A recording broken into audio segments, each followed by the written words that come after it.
나라에 헌법이 있듯이 헌법은 나라의 기본법이죠. 기초법이죠.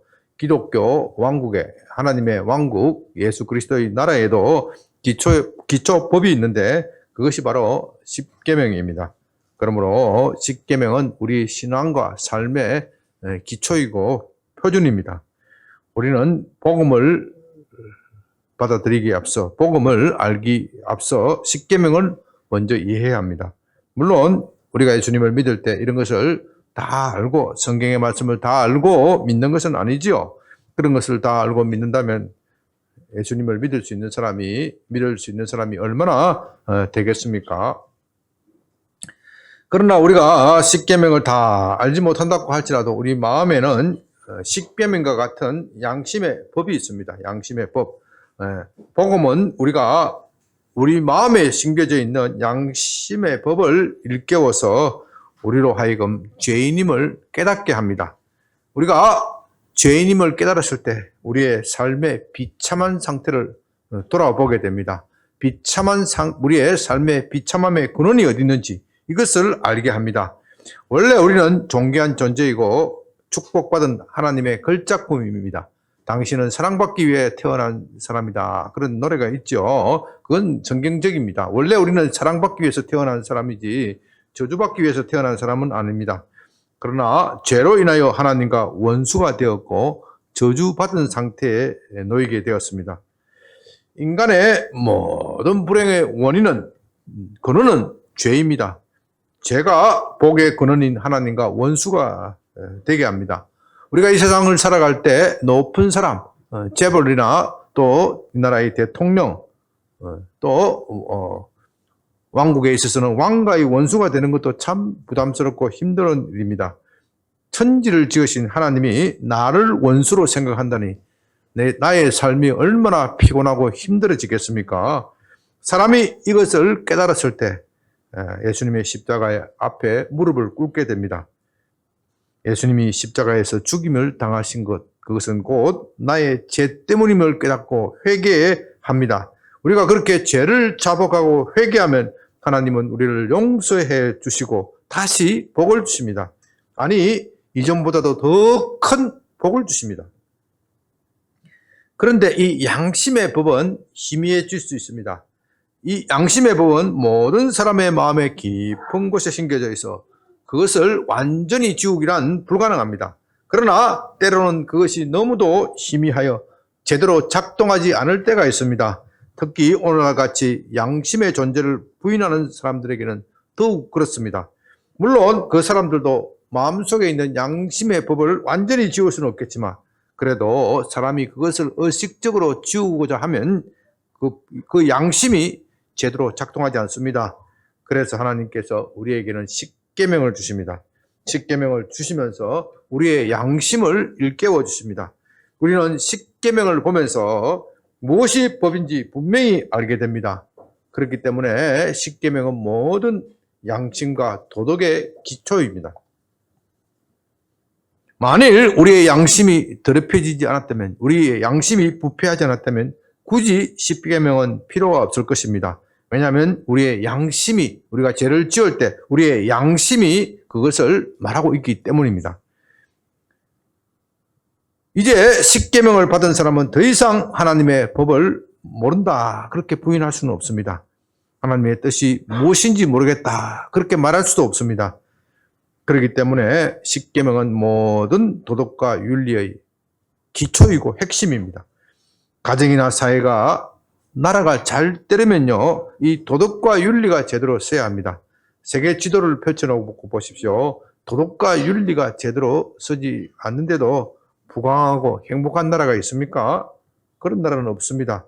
도덕과 윤리가 서지 않으면요, 사회의 질서를 유지하는데 비용이 엄청나게 증가됩니다.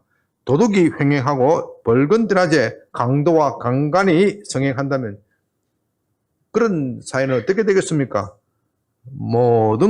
이런 모든 것을 다 국가의 법으로 강제할 수는 없습니다. 그렇게 하면 비용이 너무 많이 듭니다. 그것보다는 사람들이 마음에 심겨진 도덕과 윤리에 따라 살면 굳이 경찰이 필요가 없고 국가가 간섭할 필요가 없습니다.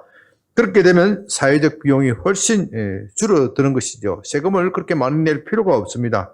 십계명은 우리 마음에 심겨져 있는 도덕과 양심의 법이 무엇인지 분명히 알게 합니다. 그래서 십계명을 가르치고 지키는 가정과 나라는 잘 되게 되어 있습니다.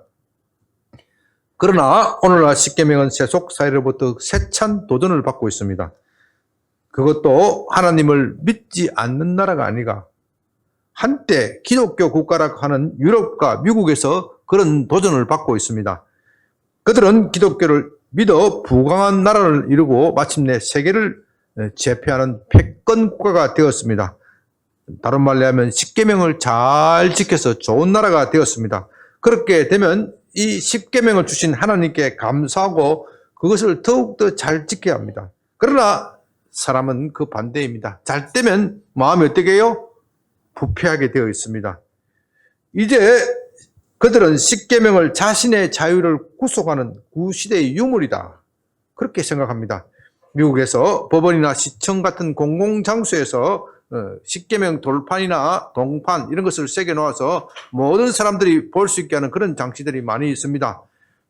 미국은 청교도 국가이기 때문에 십계명을 참 미국의 기초법, 기초적인 법으로 생각하고 그렇게 해놓았죠.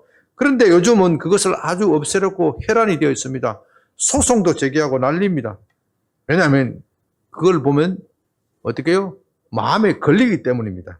예를 들면 제6계명은 살인하지 말라고 하였고 제7계명은 간음하지 말라고 하였습니다. 그 10계명을 보면서 어떻게 대놓고 살인, 낙태, 간음, 엄란한 행동을 할 수 있겠습니까? 그래서 그들은 10계명을 공격합니다. 그건 구시대의 유물이다. 사람의 자유와 인권을 제약하는 것이니 폐기해야 한다. 그러나 그 결과는 참혹합니다. 낙태는 살인입니다. 말 못하는 태아가 살해당하고 있습니다. 수십만, 수백만 명이 살해당하고 있습니다. 엄마의 뱃속에 있는 아이를 엄마가 존중해주지 않는다면 그 아이가 태어나서 누구의 보호를 받을 수 있습니까? 우리 사회는 도덕적으로 급격하게 타락하고 있습니다. 유럽도 그렇고 우리 사회도 지금 붕괴되고 있습니다. 남의 나라의 문제가 아닙니다. 대한민국의 출산율은 0.8%입니다. 세계 최저입니다. 대한민국은 낙태죄가 헌법에서 위헌이다. 그렇게 해서 새로운 법을 만들어라. 그렇게 했는데 새로운 법을 만들지 않아서 지금 낙태죄가 합법적으로 자행되고 있는 낙태가 합법적으로 자행되고 있습니다. 그래 대한민국이 저주를 받는 겁니다. 헌법재판소가 대한민국의 국민들을 정말로 타락시켰고 대한민국의 국회가 그 의무를 다하지 않아서 대한민국이 이 저주를 받고 있습니다. 0.8%.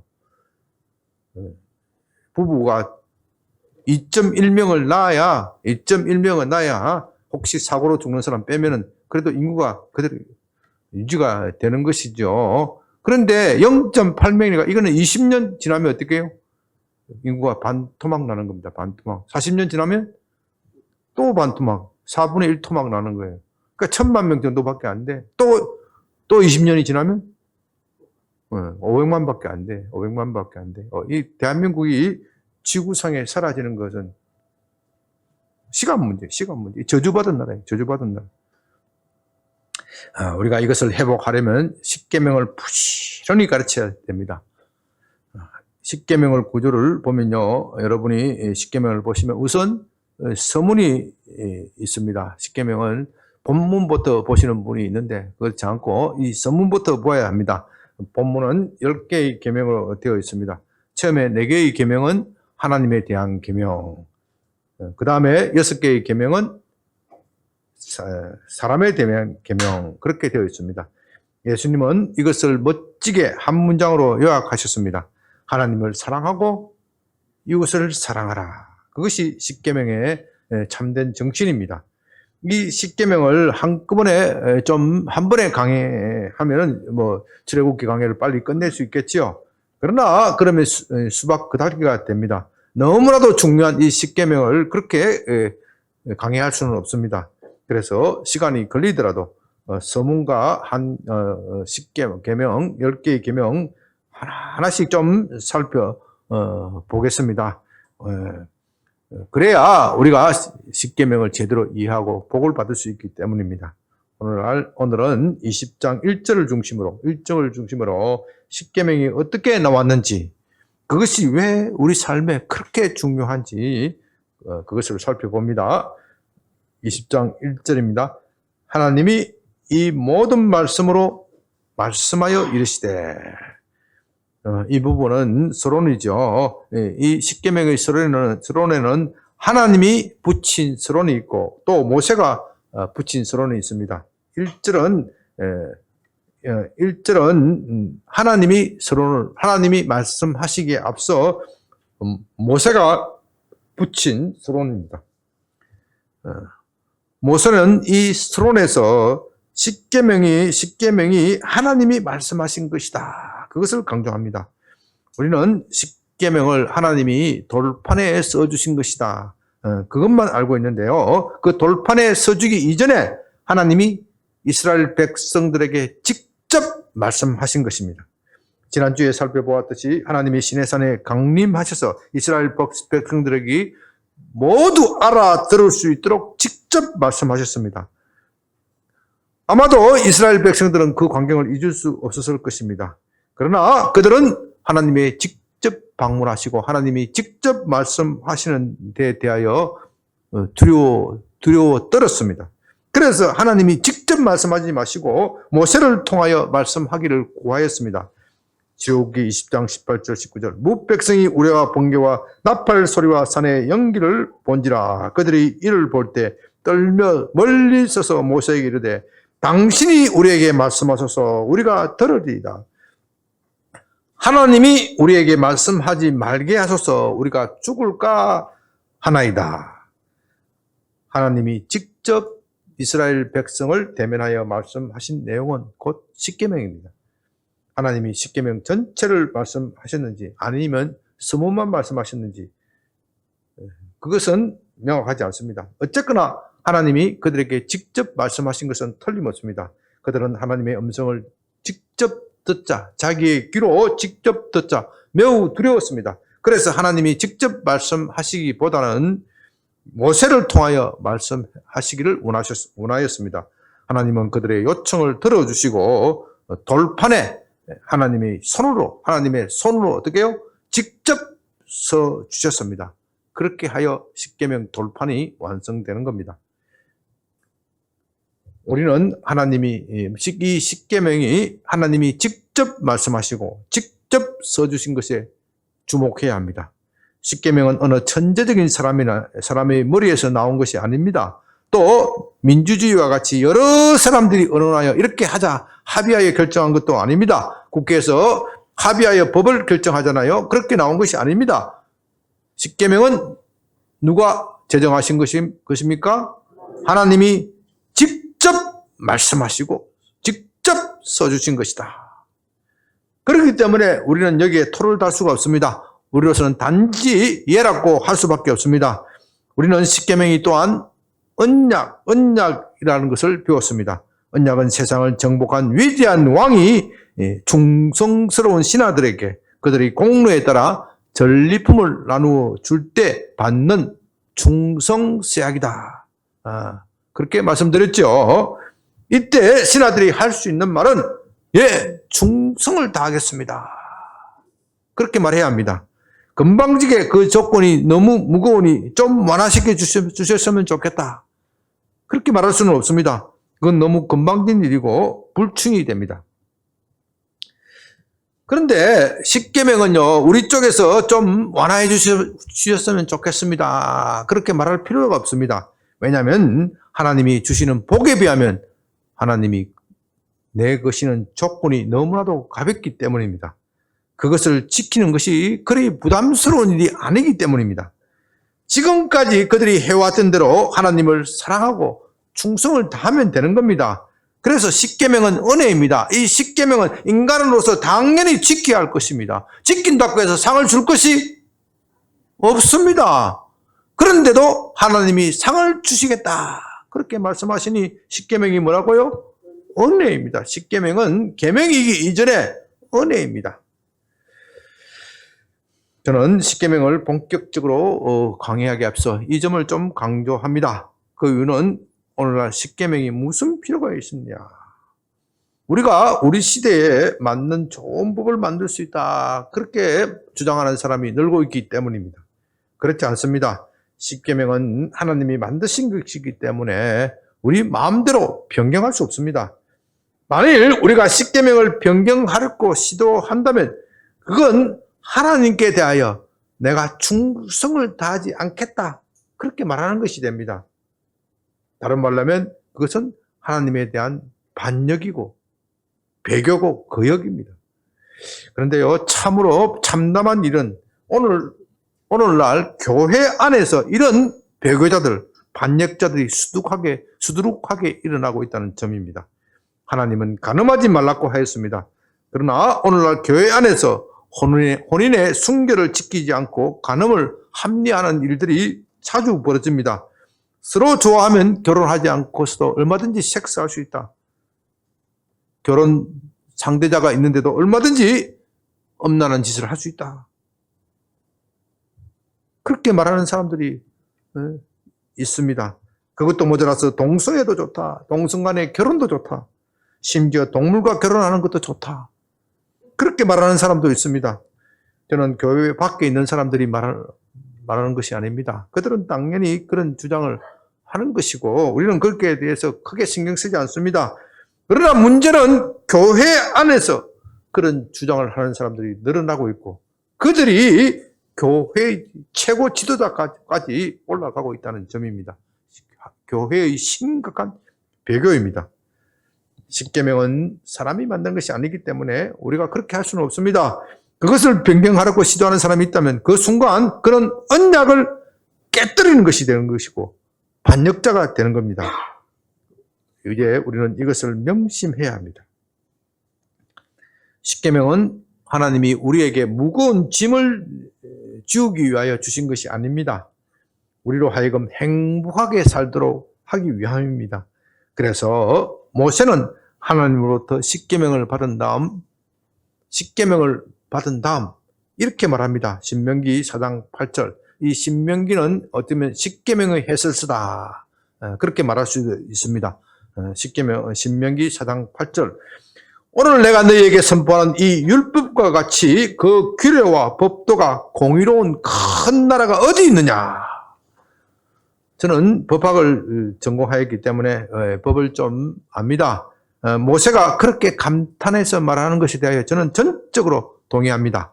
고대와 현대를 막론하고 하나님이 주신 이 율법 십계명보다도 더 탁월한 법은 없습니다.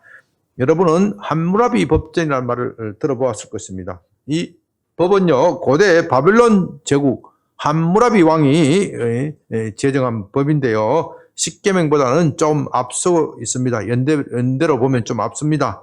그러나 그 내용에 있어 모세의 율법, 십계명에 따라오지 못합니다. 지나치게 통치자 위주이고 또 처벌의 내용도 가혹합니다.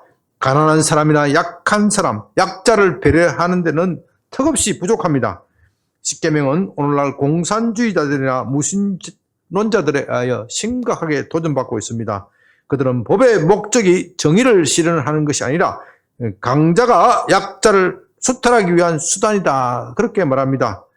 그들이 그렇게 정권을 잡기 위해 혈안이 되어 있는 것도 바로 그런 이유입니다. 그들은 정권을 잡으면 모든 것을 다 할 수 있다. 그렇게 생각합니다. 그리고 정권을 잃으면 모든 것을 다 잃는 것이다. 그렇기 때문에 이 공산주의자들이 가장 핵심적으로 관심을 가지는 건 정치입니다. 권력입니다. 권력. 권력이 뭐냐? 힘이죠. 힘이 모든 것을 결정한다. 그렇게 생각하는 것이죠. 그래서 이 법을 통치자가 보르주아가 프롤레타리아를 수탈하는 수단이다. 함무라비 법전을 말하면 그렇게 말할 수는 있는지 모르겠습니다. 그러나 십계명은 그런 것이 아니에요.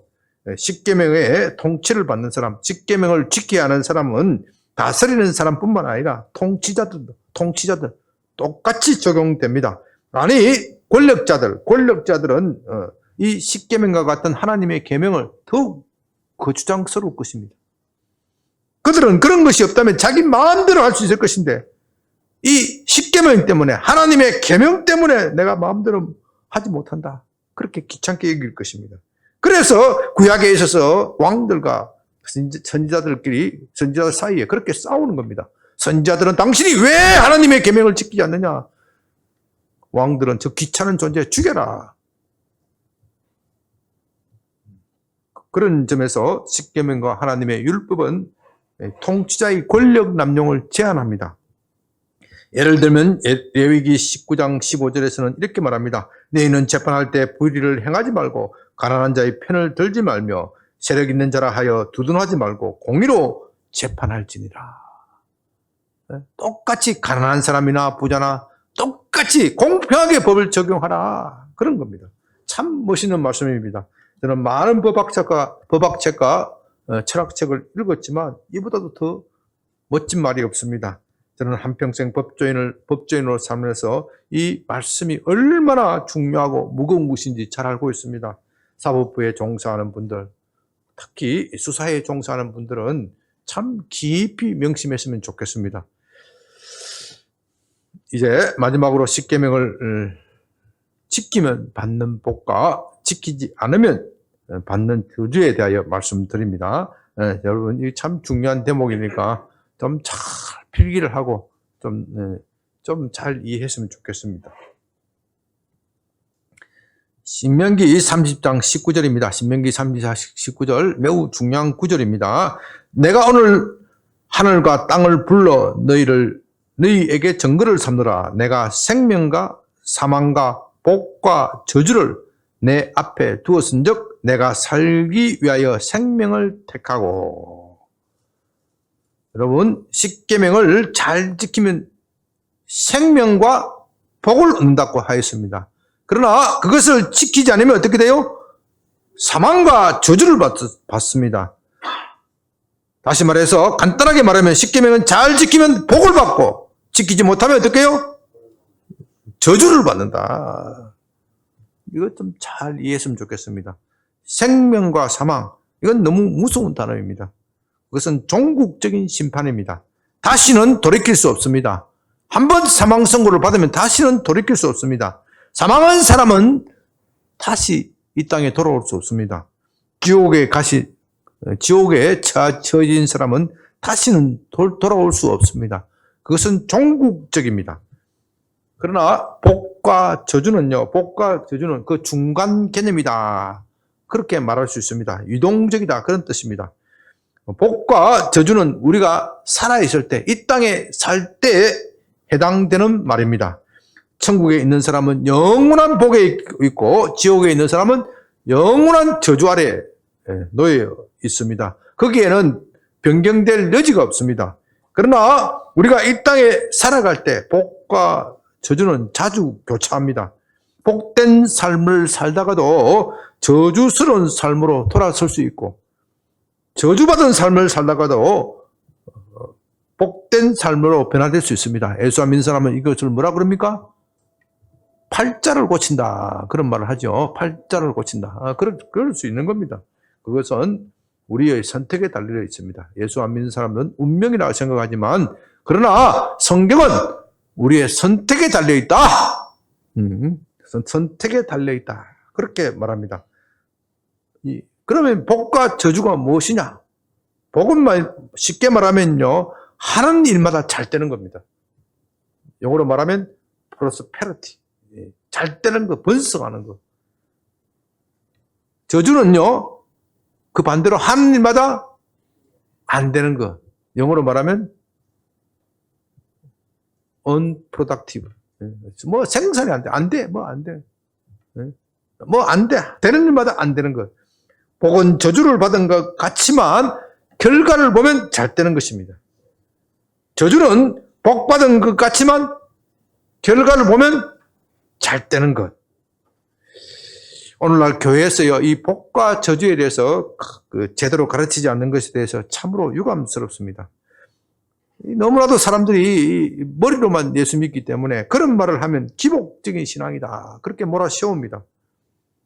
복을 말하면 그래도 괜찮은데, 그래도 좀 복받기를 원하는 심정들이 있기 때문에 좀 그래도 익스큐즈가 되는데, 저주를 말하면 영 반응이 시원치 않습니다. 저주를 말하면 우리나라 사람은 무엇부터 떠올립니까? 사극에 장희빈이 인현왕후를 죽이기 위해서 어떻게 해요? 인형을 만들어 놓고 거기다가 어떻게 해요? 바늘로 콕콕 인연 죽으라 콕콕 찌르는. 또 뭐예요? 화살로 간역을 만들어 놓고 거기다가 인현왕후의 그림을 그려놓고 확확 그걸 생각합니다. 맞죠? 저주 하는 말을 생각하면 저주 말을 그거 합니다. 그런데요, 이 성경적인 개념에서 그 저주란 그거 맞습니다. 바로 그걸 말하는 거예요. 문제는 그렇게 해도 저주의 효력이 없는 거예요. 없는 거기 때문에 미신이에요. 그런데 성경이 말하는 저주는 싫지 않은 거예요. 그렇기 때문에 무서운 겁니다. 이 복과 저주라는 말은요, 주술적인 개념인데 그것이 왜 미신적이냐 그것이냐, 사실은 복과 저주를 내리는 주체가 하나님인데 마귀가 그것에 대해서 비슷하게 흉내내기 때문에 미신으로 되는 겁니다. 그러나 하나님이 복을 주면 그 사람은 어떻게 해요? 복을 받게 되어 있고, 하나님이 그 사람을 저주를 내리면 저주를 받게 되어 있습니다. 이 세상에서도 좀 유사한 것이 있습니다. 부모가 자식을 저주하면 그 자식이 어떻게 돼요? 저주받은 삶을 살 수밖에 없습니다. 그러나 자식이 똑똑하고 의지가 세면 그 저주를 피해서 잘 될 수도 있어요. 잘 될 수도 있어요. 대개 부모가 자식을 저주하면 잘 안 되죠. 그러나 이 세상에 살 때는 그 법칙을 벗어날 수 있습니다. 자기 사람의 개인의 의지에 따라서. 그러나 하나님이 복을 내리면 복을 받지 않을 방법이 없고, 하나님이 저주를 내리시면 저주를 피할 방법이 없는 겁니다. 그렇기 때문에 무서운 겁니다. 복이란 우리가 알지 못하는 힘이 작용하여 잘 되게 되는 것이라고 말할 수 있습니다. 성경은 이런 것이 싫지 않다 그렇게 말합니다. 세상은 그것이 믿지 않더라도, 세상이 그것을 믿지 않더라도 우리는 성경이 그렇게 말한다면 어떻게 해요? 그것이 싫지 않다 그렇게 믿어야 합니다. 그렇기 때문에 우리는 어떠한 일이 있어도 저주는 받지 말아야 되고, 어떠한 일이 있어도 복은 받아야 합니다. 우리 주위에요, 복을 받은 것 같은데 사실은 저주를 받은 것 같은 사람들이, 저주를 받은 사람이 들어 있습니다. 재산도 많고 참 사람들 보기에는 참 부럽다. 그런데요, 그 많은 재산을 방탕하게 살다가 남들로부터 남들이 저주하는 가운데 일찍 죽은 사람들이 있습니다. 몇 년 전에 어떤 분이, 그분은 교회 집사입니다. 어떤 분이 갑자기 뇌출혈로 쓰러졌습니다. 그래서 제가 급히 병원으로 달려가 보니 뇌출혈로 쓰러져 중환자실에 누워 있습니다. 의식이 전혀 없습니다. 손발도 움직이지 못합니다. 눈도 깜빡이거리도 못해요. 완전 식물인간이 되었습니다. 그분이 나이가 60대 초반입니다. 재산이 엄청 많습니다. 재산이 수백억, 얼마나 되는지 잘 모르겠습니다. 다들 소문에 엄청나게 재산이 많다고 하여 있습니다. 우리 교회도 조금 헌금해놓고 얼마나 쌩쌩을 냈는지 몰라요. 아유, 인간이 참네. 치사하고 더러워서 네. 그 인생이 아까워서 기도해 주었더니 그분이 의식이 살아나요. 눈을 끔뻑끔뻑 거려요. 말은 여전히 못하지만 목사님인지 알아보겠다고 눈을 끔뻑끔뻑 거려요. 생체 반응을 보인다는 말입니다. 그런데 중환자실에 오래 있을 수가 없잖아요. 면회 길어봐야 30분밖에 못하니까 얼른 면회하고 나서 처자식에게 알려주면서 열심히 기도하면서 살아날 수 있습니다. 제 눈을 제 얼굴을 빤히 쳐다보니, 목사님 그 인간 죽도록 내버려두지 왜 기도합니까? 말은 안 해요. 표정이 그래요. 표정이. 참 얼마나 민망스러운지 몰라요. 나중에 알고 보니 그 많은 재산으로 주색 잡기에 여념이 없었다는 겁니다. 처도 자식도 돌아보지 않고 지 사치하고 방탕하고 지 멋지게 사는데 다 낭비했어요. 저 죽을 인간, 처 죽은 게 낫겠다. 저 인간이 빨리 죽어야 어떻게 그 재산을 내가 마음대로 쓸 수 있지. 이게 복된 삶입니까? 저주받은 삶입니까? 참, 이런 삶을 살면 안 되는 거예요. 여러분들은 어떤 일더라도 복음 받아야 하고 저주는 받아서는 안 됩니다. 성경에는요, 어떤 경우에 저주를 받고 어떤 경우에 복을 받는지 여러 가지 나옵니다. 특별히 이 저주에 대해서 많이 나옵니다. 그건 저주가 무섭기 때문입니다. 복보다는 저주가 더 많이 나와요. 그건 무섭기 때문입니다. 그 중에서 대표적인 것이 율법의 저주입니다. 율법의 저주. 율법의 저주. 율법의 저주는 하나님의 율법을 지키지 않음으로써 받는 저주입니다. 이 율법의 저주가 저주 가운데 가장 무서운 겁니다. 왜냐하면 그것은 저주하는 주체가 누구라 그랬어요? 하나님입니다. 인간이 저주를 해도 그 저주가 때로는 효력이 있는데 하나님이 저주하시니까 그건 피할 길이 없는 겁니다. 율법의 저주에 걸리면 어떤 방법으로도 해결할 길이 없습니다. 참으로 무서운 저주입니다. 신명기 28장 15절에서 68절까지 이 길게 신명기의 율법의 저주에 대해서 길게 나와 있습니다. 율법의 저주의 목록에 대해서 아주 길게 나와 있는데 이것을 다 읽을 시간 없습니다. 여러분들이 십계명 강의할 때 이 몇 달이 걸릴지 모르겠는데 꼭 한 번씩 집에 돌아가서 꼭 읽으셔야 돼요. 꼭 읽으셔야 돼요. 중요한 것만 말씀드립니다. 28장 15절 내가 만일 내 하나님 여호와의 말씀에 순종하지 아니하여 내가 오늘 내게 명령하는 그 모든 명령과 규례를 지켜 행하지 아니하면, 다시 말해서 십계명을 지키지 아니하면 이 모든 저주가 내게 임하여 내게 이를 것이다. 여기서 하나님의 명령과 규례를 지키지 아니하면 저주가 임한다. 그렇게 말하였습니다. 그것이 율법의 저주입니다. 이것을 십계명과 연관시켜 말한다면 율법의 저주란 십계명을 지키지 않을 때 받는 저주입니다. 19절에는 이 저주의 내용에 대해서 간략하게 요약하여 말합니다. 내가 들어와도 저주를 받고 나가도 저주를 받고, 우리 흔히 하는 말로 재수가 옴붙었다. 재수가 옴붙었다. 저주가 옴붙은 거, 옴붙은. 이 율법의 저주를 받으면요, 이 저주에서 벗어날 길이 없다. 그것을 강조하는 겁니다. 어디를 가도 따라다닌다.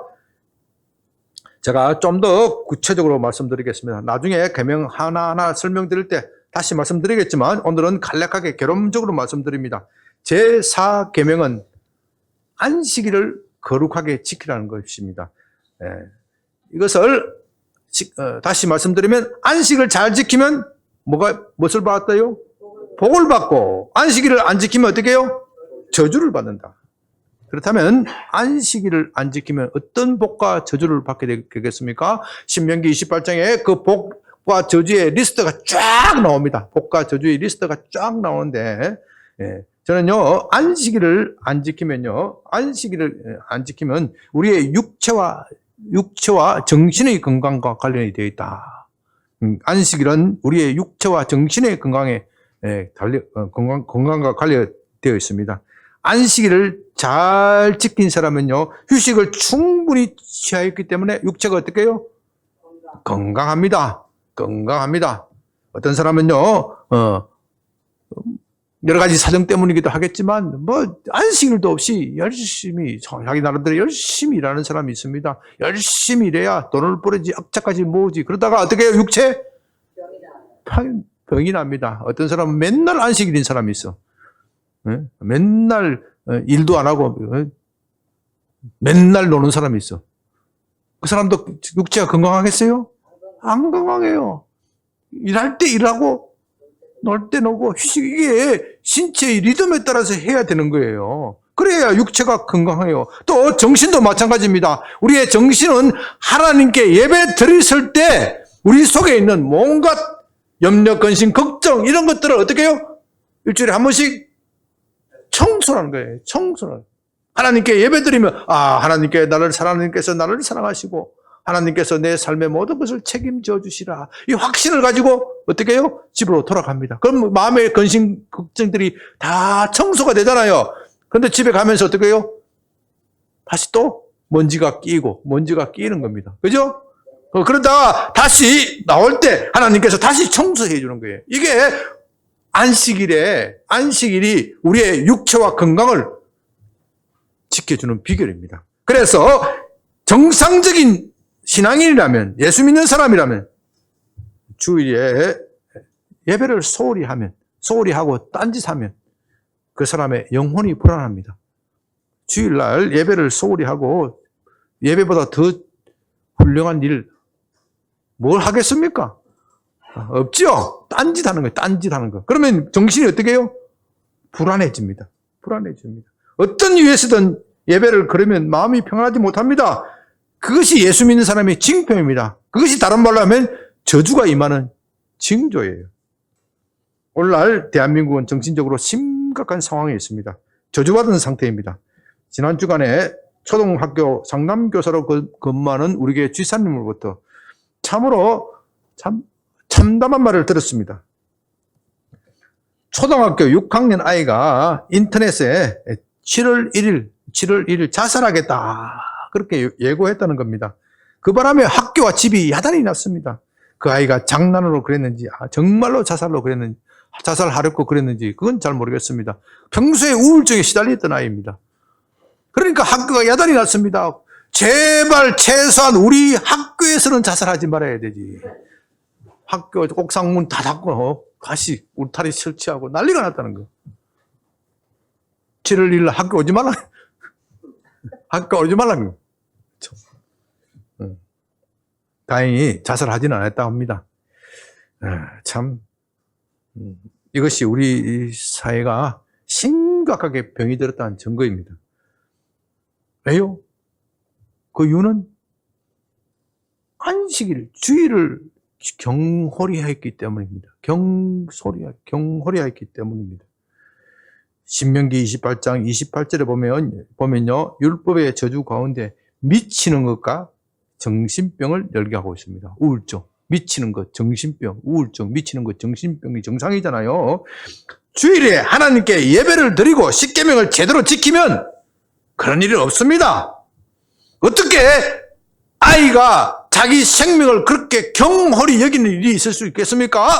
자살하면 어디 간다고요? 지옥 간다. 그렇게 제대로 가르치면 무서워서라도 그런 말을 못하는 겁니다.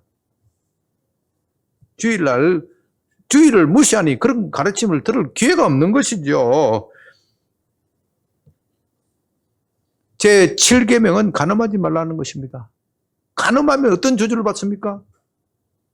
그들은 쾌락을 위해서 간음하지만 결국 간음하게 되면 가정이 파탄이 납니다. 아이들이 어떻게 돼요? 떨거지가 되는 거예요. 아이들이 얼마나 정신적, 육체적으로 피곤해지고 힘들어지게 됩니까? 가정이 저주를 받습니다. 제 8계명은 제 8계명은 뭡니까? 도둑질 하지 말라는 거예요. 도둑질 하지 말라. 도둑질을 왜 합니까? 잘 먹고 잘 살기 위해서 도둑질 하잖아요. 도둑질하면 부자가 될 것이다 생각하는데 도둑질해지면 뭐예요? 가난해집니다. 그게 하나님의 법입니다.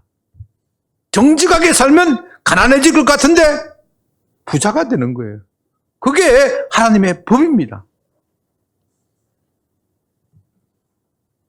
그 중에서도 10계명을 범하면 재물에 대한 저주를 받습니다. 예수님을 믿어도 생계에 걱정하고 허덕이는 분들, 믿은 지 오래되었는데 나는 삶에 별로 변화가 없고 여전히 나는 재물 때문에 힘들어한다. 그런 분들 대개 11조에 문제가 있습니다. 제가 이렇게 말하면요, 아니 목사님 10계명에 11조 제대로 하라, 그런 계명 없지 않습니까? 그렇게 되묻는 분이 있습니다. 아닙니다. 그건 십계명을 모르기 때문에 그렇습니다. 방금 제가 읽었잖아요. 제 8계명에 도둑질하지 말라. 말라기에서 11조를 제대로 하지 않는 사람은 누구 것을 도둑질했다 그래요? 하나님의 것을 도둑질합니다. 너희가 하나님의 것을 도둑질하고 또 어떻게 복을 받을 줄로 생각하느냐. 그러니까 십계명을 제대로 공부해야 된다 말이에요. 십계명을 제대로 공부해야 된다. 그러나 이 율법의 저주에서 벗어날 길은 있습니다. 갈라디아서 3장 13절에서 그리스도께서 우리를 위하여 저주를 받은 바 되사 율법의 저주에서 우리를 속량하셨으니 기록된 바 나무에 달린 자마다 저주 아래에 있는 자라 하였습니다. 참 얼마나 복된 말씀입니까? 우리가 받아야 할 저주를 누가 받으셨다고요? 예수님이 받으셨고 예수님이 받아야 할 가지고 있는 복을 우리가 받는다. 복과 저주를 어떻게 해요? 교환했다. 교차했다. 얼마나 복된 말씀입니까? 그렇기 때문에 예수님을 믿는 사람은 더 이상 율법의 저주를 받지 않습니다. 율법의 저주에서 해방되었습니다. 그런데 많은 사람들이, 많은 그리스도인들이 이 말씀을 제대로 이해하지 못합니다. 그 결과 여전히 율법의 저주에서 해방되지 못합니다. 여전히 가난하고 여전히 건강이 약하고 우울증에 시달리고 삶이 피폐합니다. 왜 그렇습니까? 물론 하나님으로부터 특별한 사명이 있거나 하나님이 특별한 뜻이 있어서 그런 잠시 고난에 두는 사람도 있을 수 있습니다. 그러나 그런 것이 전혀 없는데도 불구하고 그런 징조가 전혀 없는데도 불구하고 정말 삶이 피곤하고 피폐하고 행복하지 못하고 나는 왜 이럴까? 예수 믿어도 내 삶에 변화가 전혀 없어. 이런 사람은요 여전히 율법의 저주 아래에 있는 사람입니다. 참으로 유감스럽게도 우리 교회 성도님들도 태반이나 그런 율법의 저주에서 벗어나지 못하고 있다는 점입니다. 제가 보기에 그렇습니다. 율법의 저주에서 벗어나서 행복한 삶, 그리스도께서 주시는 행복한 삶을 누리면서 사는 사람은 몇 명 되지 않습니다. 그래서 여러분이 지금부터 하는 이 십계명 강해를 잘 들어야 합니다. 예수 믿는 것은 죄를 짓는 면허장을 주는 것이 아닙니다. 하나님께서 우리에게 이렇게 복과 저주를 교환하셨다고 하셔서 내가 마음대로 죄를 지어도 좋다. 죄를 짓는 면허장을 준 것이 아닙니다.